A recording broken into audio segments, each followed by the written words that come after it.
Welcome to the Banker Lamp. Please enjoy the video. In this video, I will explain how to play the Ark Survival Evolved theme on piano. We will begin by identifying the main melody and its key. Start by practicing the right-hand melody, focusing on the rhythm and note accuracy. Next, learn the left-hand accompaniment, which often involves simple arpeggios or sustained chords. Finally, combine both hands at a very slow tempo, gradually increasing your speed as you become more comfortable with the coordination. The Ark theme is predominantly in a minor key, frequently E minor, which gives it its distinctive, epic feel.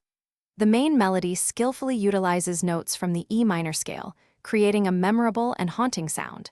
You will often encounter common chords like E minor, A minor, and D major throughout the piece. Pay special attention to the iconic four-note opening phrase. It sets the entire mood for the composition. To master this piece, consistent practice is key.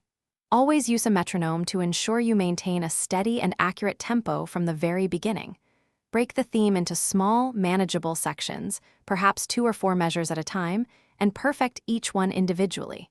Practice your hands separately until each part feels secure before attempting to combine them. Listening to the original theme will also guide your interpretation. Once you have learned the notes, focus on adding dynamics to truly express the theme's emotional depth, from soft whispers to powerful crescendos. Experiment with pedal usage to achieve a richer, more resonant sound, but avoid overpedaling. Consider the overall phrasing and musicality, shaping each melodic line. Finally, perform the piece with confidence and enjoyment, sharing the epic journey of the Ark theme with your audience. Thanks for watching. If this was helpful, leave a like and consider subscribing. See you next time.